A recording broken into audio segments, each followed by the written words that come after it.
الله والصلاة والسلام على سيدنا محمد وعلى آله وأصحابه أجمعين.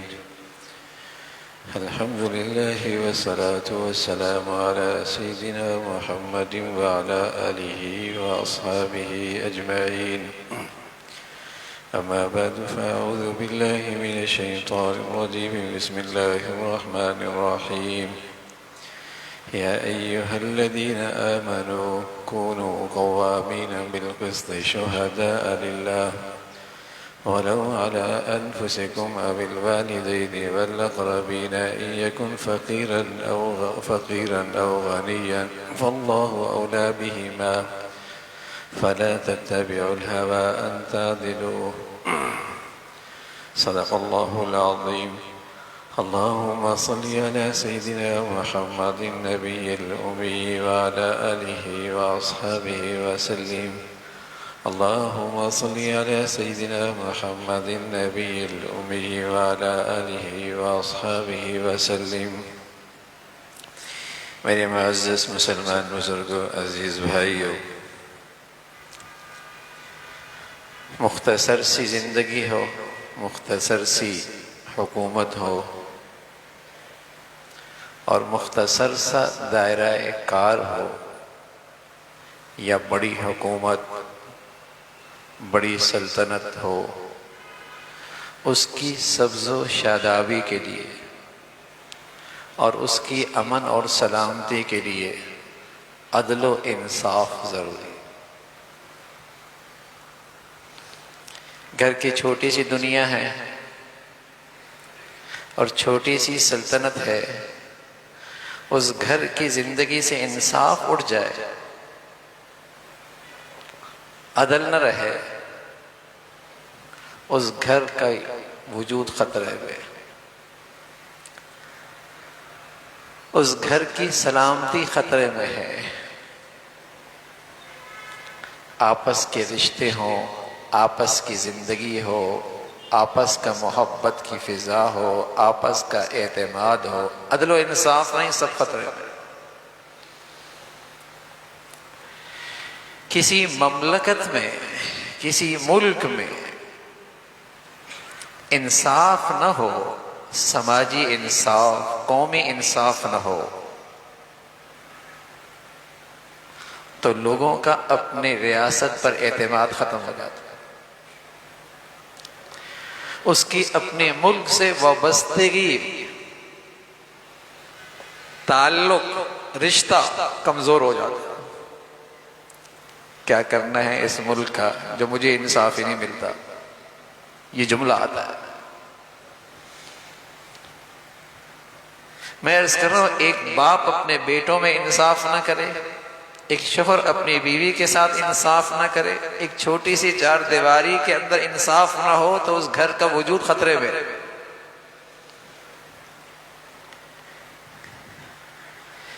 کسی ریاست میں، کسی قوم میں، کسی مملکت میں انصاف نہ رہے، اس کا وجود خطرے میں آ جاتا ہے.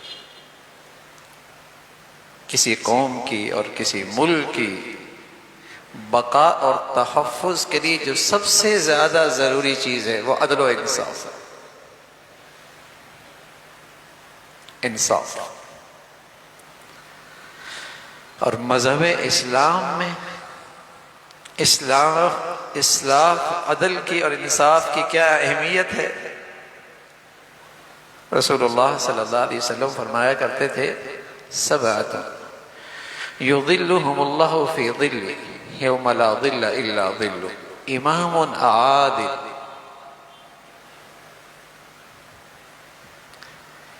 کل قیامت میں 7 قسم کے لوگ اللہ کے عرش کے سائے کے نیچے ہوں، اور وہاں اللہ کے اس عرش کے سائے کے سوا اور سایہ بھی کوئی نہیں ہوگا. یوم لا ظل الا ظلہ. ان 7 میں سے جس کا تذکرہ آپ علیہ الصلوۃ والسلام نے سب سے پہلے فرمایا، امام عادل، عادل بادشاہ. عادل بادشاہ. کسی ملک میں عدل کا نظام ہے، عدل و انصاف رعایا کو میسر ہے، تو یہ اللہ کی طرف سے انعام اور یہ اللہ کی طرف سے رحمت کا سایہ، اور کسی قوم پر ظالم مسلط ہیں، یہ اللہ کا عذاب ہے جو اس قوم کی بدعمالیوں کی وجہ سے ان پہ نازل ہو رہا ہے۔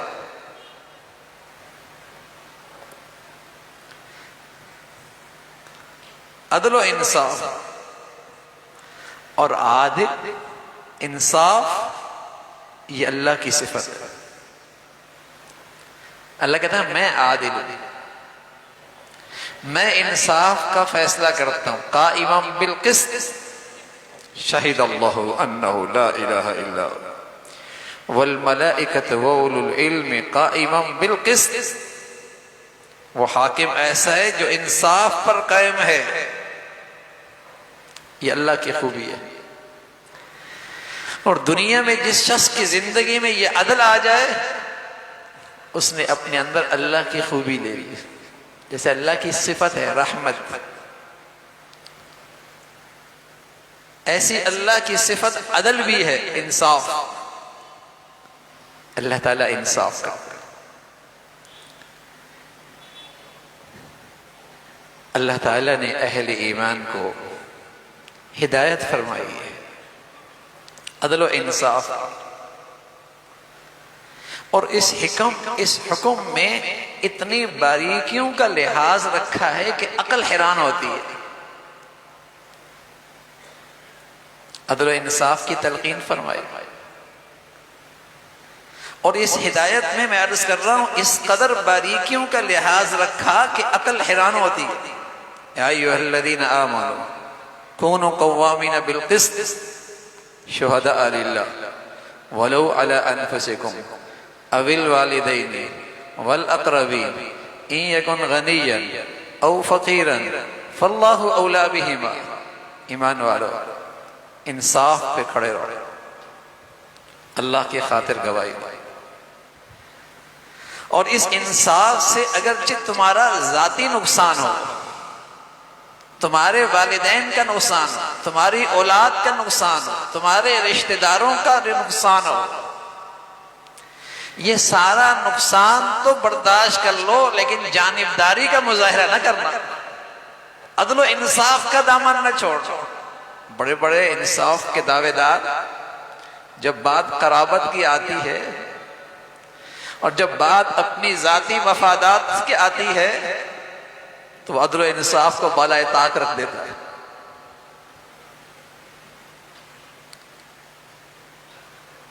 اہل ایمان کو عدل و انصاف کا حکم ملا اور سارے وہ نقشے بھی سامنے رکھ دیے جس سے انسان جانبداری کا مظاہرہ کرتا ہے۔ یا ایھا الذین آمنوا کونوا قوامین للہ شہداء بالقسط ولا یجرمنکم شنآن قوم علی الا تعدلوا۔ ایمان والو عدل و انصاف پہ قائم رہو، اور تمہاری کسی کے ساتھ دشمنی ہے، تمہارے دل میں کسی کی نفرت ہے، تمہارے دل میں کسی کا ساتھ بغض ہے، یہ چیز بھی تجھے عدل و انصاف سے محروم نہ ہونے دیں، چاہے تیرا دشمن ہی کیوں نہ ہو، چاہے تیرے دل میں اس کے لیے بغض ہی کیوں نہ ہو، لیکن تو مسلمان ہے اور اللہ کا حکم ہے کہ تو نے عدل و انصاف سے کام لینا ہے۔ آدمی جب مقابلے میں دشمن ہو تو اس کو نیچا کرنے کے لیے ہر حربہ استعمال کرتا ہے، جائز ناجائز، صحیح غلط، حلال حرام۔ دشمن جو ہے اعدلوا، عدل و انصاف سے کام، عدل و انصاف سے کام لو۔ حضور علیہ السلام کے سامنے ایک مسلمان نما، اندر نفاق تھا، اندر کفر تھا، مسلمان نما، اس کی آپس میں جھگڑا یہودی کے ساتھ، یہودی حق پہ تھا، جو اندر نفاق رکھتا تھا اور اس نے نفاق کا لبادہ اوڑھ رکھا تھا، مسلمان نما تھا، اس نے کہا فیصلہ کرانا ہے تو حضور سے۔ حضور علیہ الصلوۃ والسلام کے پاس گئے، آپ نے یہودی کے حق میں فیصلہ دیا۔ اس مسلمان نما منافق نے چاہا کہ عمر کے پاس لے جاؤں، وہ تو یہودی کا نام سنتے ہی میرے حق میں فیصلہ کر دیں گے۔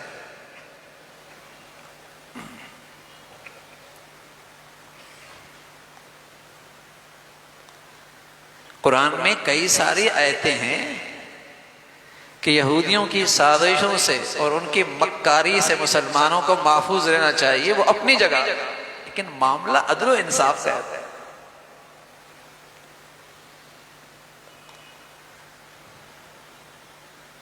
حضرت عمر کی خدمت میں گئے رضی اللہ تعالیٰ عنہ، معاملہ پیش کیا۔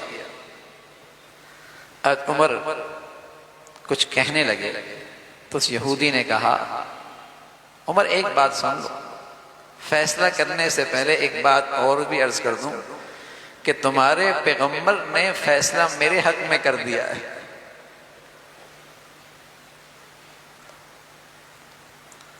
حضرت عمر رضی اللہ عنہ اندر گئے، تلوار لے کے آئے، اس شخص کی گردن اڑائی، اس منافق کی جو مسلمان نما تھا، اور فرمایا جو میرے نبی کا فیصلہ نہیں مانتا پھر اس کا فیصلہ عمر کی تلوار کیا کرتی ہے۔ مدینہ کے منافقوں نے برو پہ گنڈا کیا کہ عمر نے مسلمان مار دیا، ایک مسلمان کا خون کر دیا۔ اللہ نے قرآن کی آیت اتار دی، آیت اتار دی، یہودی کے حق میں فیصلہ ہے، فرمایا یہی حق میں تھا، یہ مسلمان نما حقیقت میں منافق تھا، مسلمان تو ہے ہی نہیں اور نہ حق پہ تھا۔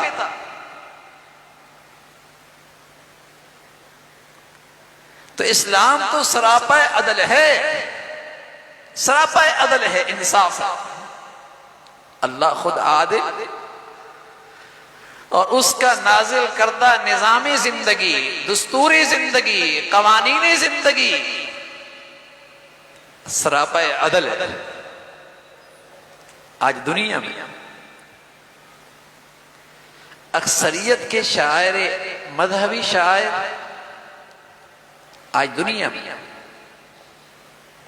اکثریت کے مذہبی شاعر یا اقلیت کے عبادت گاہیں کیوں محفوظ نہیں؟ آج دنیا اسلام کے نظام عدل سے محروم ہے۔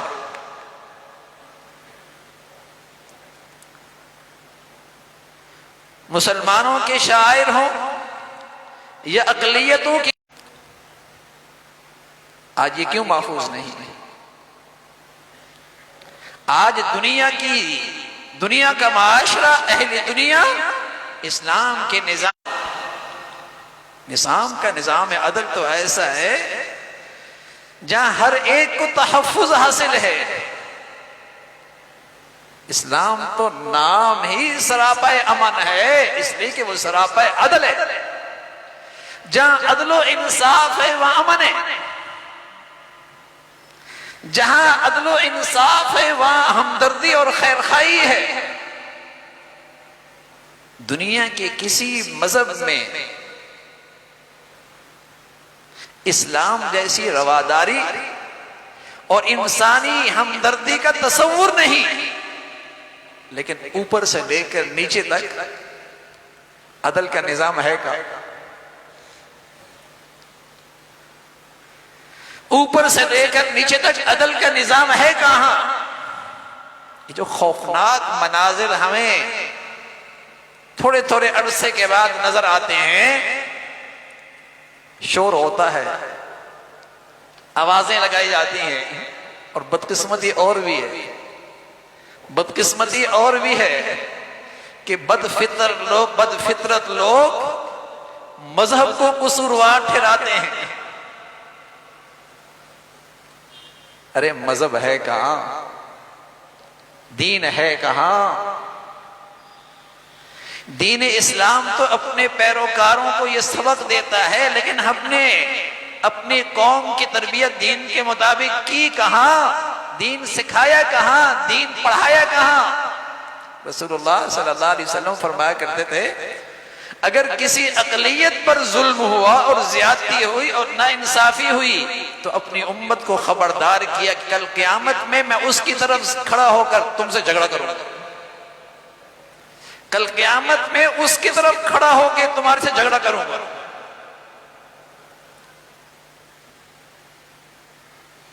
اسلام تو اپنے پیروکاروں کو یہ تلقین کرتا ہے،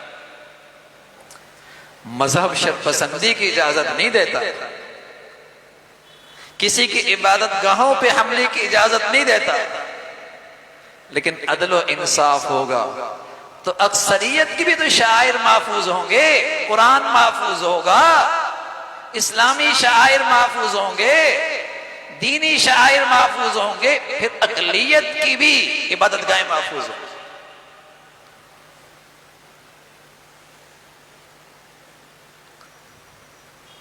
جو مصیبت کی جڑ ہے اور جو فساد کی جڑ ہے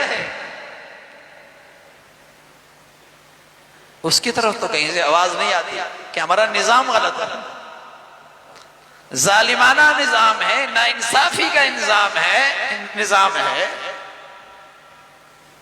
دنوں میں قومی اسمبلی سے بل پاس ہوا اور بل اس لیے تھا کہ ناموس اہل بیت اور ناموس صحابہ رضوان اللہ علیہ اجمعین، لیکن اب صدر صاحب کے پاس پڑا ہوا ہے، 10 بلوں پر دستخط ہو گئے، اس پہ دستخط نہیں ہو رہے. یہ بدقسمت لوگ چاہتے ہی نہیں کہ اس ملک میں امن. ارے میاں قوانین بنائیے نا اور ان پر عمل کیجئے. کسی کی بھی عبادت گاہ ہو، کسی بھی مذہب کی مقدس شخصیات ہو، اسلام تو سب کو تحفظ دیتا ہے. قانون بنائیے، عمل کیجئے. محمد الرسول اللہ، جہاں ہماری نبی علیہ السلام ہماری مقدس شخصیت ہے، وہاں عیسیٰ علیہ السلام بھی ہمارے یہاں مقدس شخصیت ہے، وہاں موسیٰ علیہ السلام بھی ہمارے یہاں مقدس شخصیات ہے. جہاں عبادت مسجد مسلمانوں کی بھی مقدس جگہ ہے، اسلام تو یہ کہتا ہے کسی اقلیت کی عبادت گاہ ہے، اس کا تحفظ بھی تمہاری ذمہ داری ہے. اسلام تو یہ بھی کہتا ہے اگر مجبوراً دنیا میں شر و فساد اس قدر پڑ گیا کہ تمہیں تلوار کی ضرورت پڑ گئی، جہاد کی ضرورت پڑ گئی، اصلاح کی کوئی امید نہیں،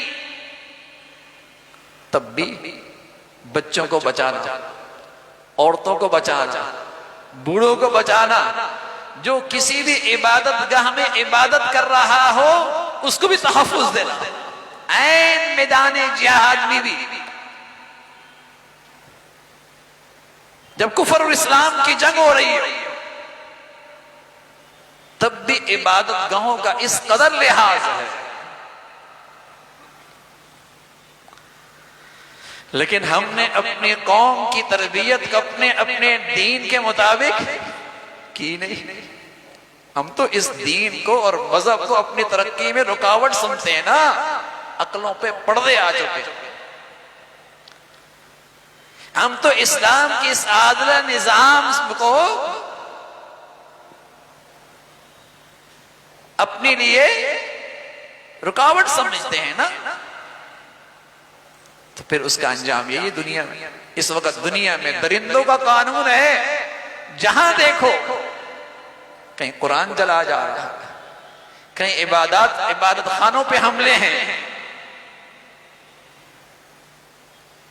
اسلام کے قوانین میں، عادلانہ نظام میں اس کے کوئی گنجائش نہیں۔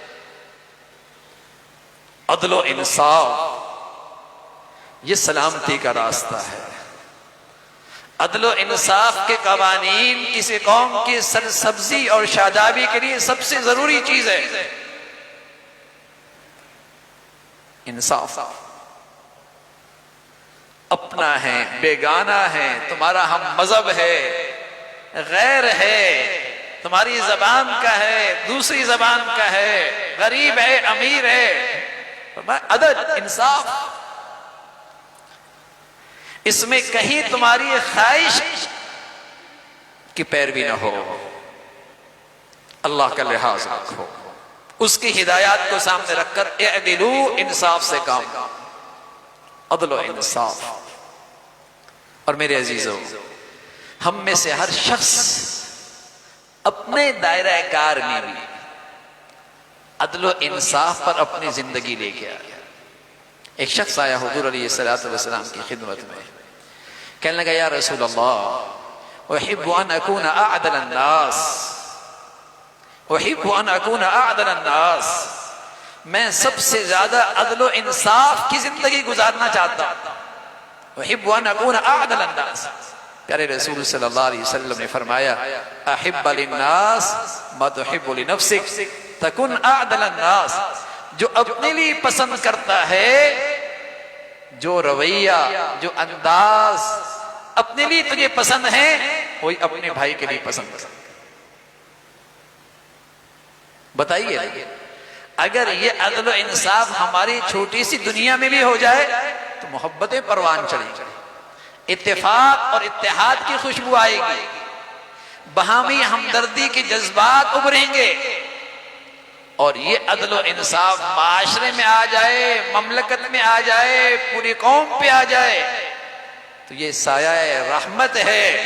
اس سے قوم جہاں باہمی اتفاق سے جڑتی ہے، وہاں قوم اپنے ملک کی بھی وفادار اور اپنے ملک سے بھی اس کا گہرا رشتہ اور تعلق بنتا ہے۔ تو ہماری سب سے بڑی ضرورت عدل و انصاف ہے۔ ہم اپنی نجی زندگی میں بھی اور اپنی گھریلو زندگی میں بھی اور اپنی دفاتر کی زندگی میں عدل و انصاف ہو، اور دعا بھی کریں اللہ رب العزت ہمیں اسلام کا عادلانہ نظام دے اور عادلانہ زندگی عطا فرمائے، تاکہ ہم ہر اس قسم کے فتن و فساد سے اور شر سے محفوظ ہوں۔ اللہ تعالی عمل کی توفیق نصیب فرمائے۔ وآخر دعوانا الحمدللہ رب العالمین۔